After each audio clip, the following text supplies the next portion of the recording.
Qonqo sawubona saphinde sahlangana uyaqala ungena la ekhaya ngithi ngicela wenza into elungile ngane yakho ngicela ungene lapha ku subscribe bese ucofa lela button alibona ngithi leli libomu nani lapha enhla kwensimbi ya cofa ke lapha bese wehla njalo ukubuka ama comment ubuka ama video esike sawenza mhlambe khona lapho uzothinteka khona mhlambe khona lapho uzothakaza khona igama lami ke nguMelisizwe ngubonga Musa ngwamnomiya ekhaya kithi kuse Friday ikwamnyathi isigodi inkosi engiphethe umsiyane wakaculu induna engiphethe usabelo wakaMadela lapha yaphansi esikomplaza la ihleli khona induna yami into eyenzakalayo ngane yakwethu mawukuthi wena usithandile wakwazi ukuthi ube kanye nathi sinama social media ke athi awabe mathathu alula social Instagram TikTok YouTube kanye no Facebook sicela ufike ulike ke lapha nakhe ngizokutshela khona uzosa ukhona lapha ku EasyBet uyabona lapha ku EasyBet ngena lapha ku EasyBet bese wena uyasubscribe lapha ku EasyBet uchofoze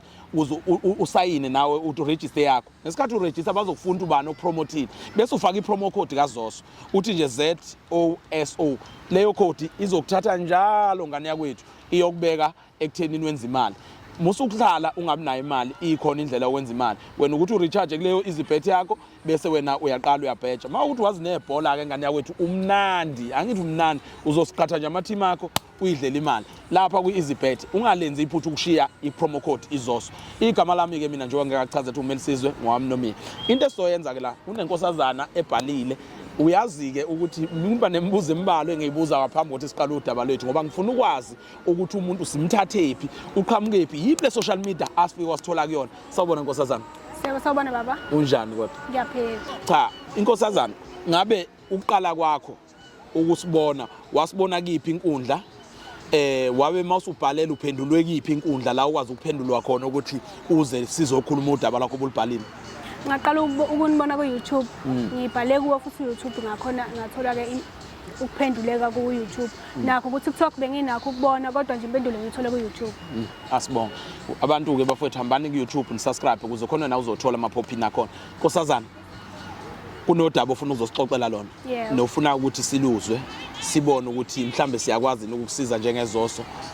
noma mhlambe aluza ukuthi asizukufika egcineni kwalo into engicela uyenze ngicela ukukudedelela ngicela usine uqephuze eyakho yonke inkundla manje ngiyabonga into eyenza ukuthi ngibhalele lana ingoba bengifuna ukuthi ngazi sabantu ekhaya bazi ukuthi ngiyafunda bengifunda ngafunda unyaka owodwa ngifunda ecollege ngahluleka ukuvala kwezikole bengiye ekhaya ukuvula kwazo futhi ngibuye ekufundeni kwami unyaka owodwa lena eminye iminyaka bebaza ukuthi ngiyaqhubeka ngiyafunda ofithi bese ngingasafundi kodwa bengihlala khona la eThekwini ngingasafundi ngihlala nesoka yebo okuyiyona into engenza ukuthi ngibhaleke ngidinga ukwazisa abasekhaya ukuthi bengaze njengoba ekhaya kukude nje bengaze beze befike ngapha ngoba ngokwazi kwabo nangefiso zabo ngoAugust ngigqoke ijazi ofithi ayikho leyo nto ngoba mina ngifunda unyaka owodwa ngahluleka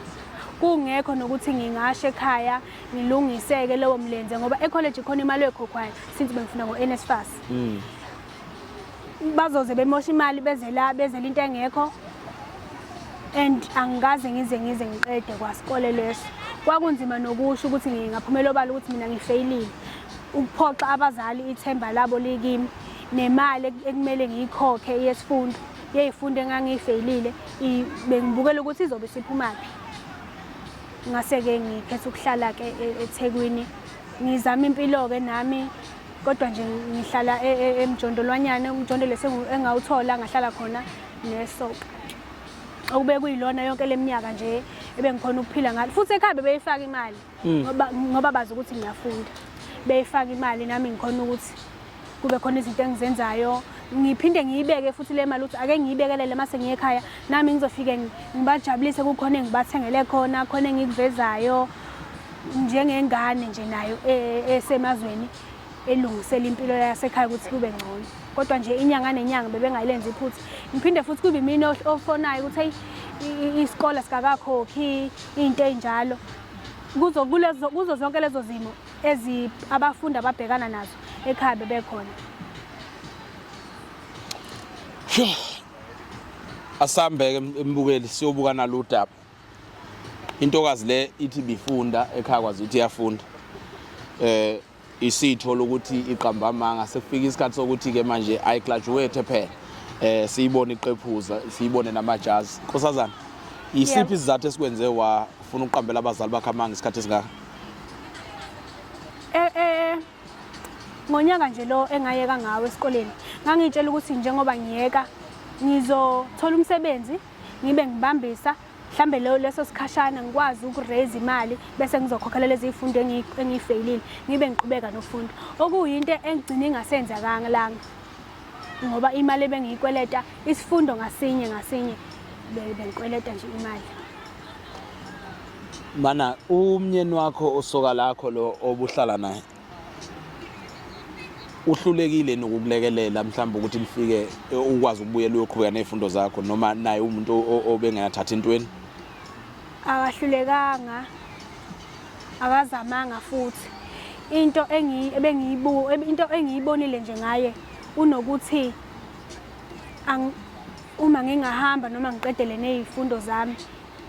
ngizomlahlekela unakho nje ukuthi mina ngingangcono ngingawumuntu ongcono empilweni ngizokhohlwa nguye akazamanga nje ukungisiza ukuthi angangisiza mhlambe ngezinto zokuthi ngibuyele esikoleni noma ngihlanganise imali cha into nje angisize ngayo indawo yokuhlala njengoba ke ngithe sengiyeke esikoleni sengimele ngirente yonke leyo nto hayi ngase wasiza ngalapho ke naseyintweni zasendlini besiza ngalokho nje ubuye esikole nje ngisho ukuyiqalisa nje yini lo yenzayo wena le emenza ukuthi azalahle ithemba kuwena abone ukuthi ungamshintshela mangathiwa uyaphumelela ukuthi vele isikhathi esiningi mina ngumuntu njengoba ngihlezi ngisendlini ngumuntu onakho ukubuka lobo izitori lezi ko YouTube naseyindabeni kuyavela amantombazana ayabulawa refta uhlezi ama comment akhe ezindabeni enjalo ahleze ezothi ayingeke mina angiboni ukuthi sengingasiza umuntu wesifazane ukuthi ngimkhuphule bese egcinene ezongitshela ukuthi angiyona itype yakhe okuyinto eyenzakalayo yena ayibukela la iyenzakala khona ofithi nama ngeke ngize ngisho ukuthi ngiyakuthembisa ukuthi ngiyayibopha mina angeke ngize mina ngikushiye yes ngoba ngigazi nami ukuthi bese ngilapha yangizo bese ngikanzakalana okay manje siya kanjani ekhaya lakho mfethu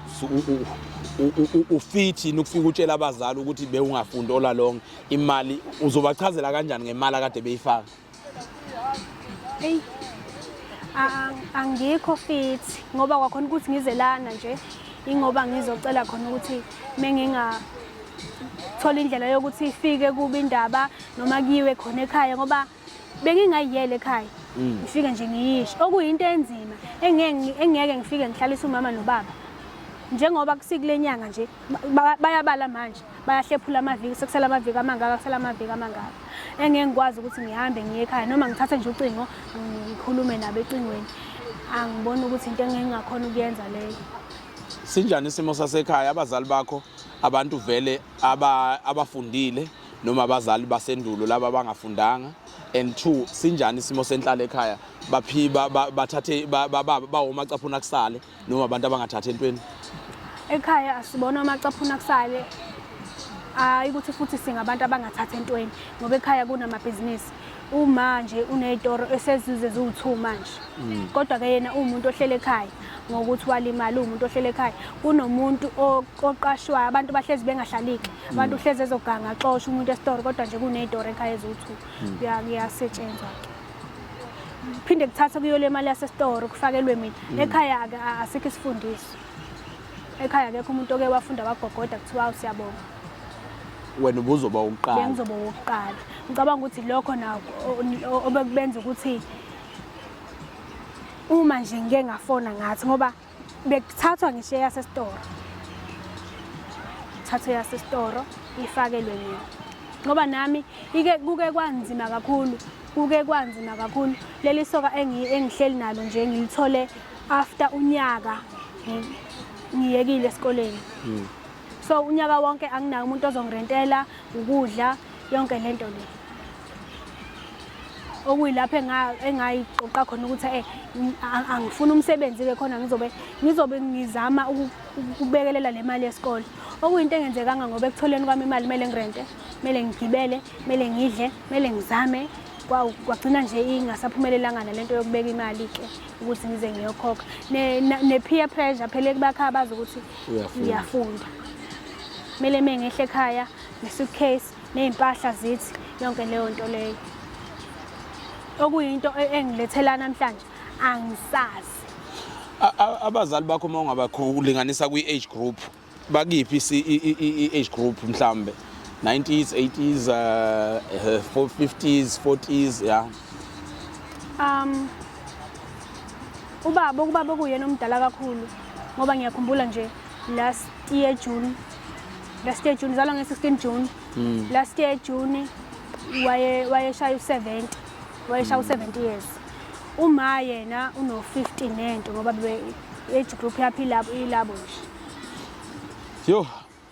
manje makuthiwa lolu daba uyalithula kubazali bakho bavele bathi qimi phansi babulawa ushukela noma babulawa izifo ezikhona uyofila kanjani? Hayi angazi kuyoba isilonda lokho esikhulu futhi esizodala nengxabano ngoba ekhaya kukhona abafethu kukhona obhuti abadala. Into eyenza ukuthi ngisabe kakhulu ukuthi ekhaya kukhona obhuti abadala, kukhona amakhehla asekhaya nobaba nje mdala naye ngokwanele. Yikho kunzima ukuthi ngingavele ngiye ekhaya ngiyobahlalisa phansi ngibatshele izindaba ezikanje. Kulungile into esizoyenza ke nkosazana ake sithi King Zoso sizobona ukuthi sihamba nalolu daba sifikaphi sithola lopho usizo sibafika kanjani kubazali bakho. Ake sithi sizohlela nawe usuku lokuyobona abazali bakho sibeze ukuthi bona bazoyithatha kanjani le ndaba. Indaba engelula neze cause kubhlungu mfethu ukufundisa ingane uyijethi iyafunda esilungwini kanti ingane ibhizi nezinto zayo. Qhubeka usubscribe usilandele emapage nethu sizokwazi ukukhuluma nawe lolu daba siyanqamula la inkosazana sizoyimema mase kufanele siyokhuluma nabazali bayo.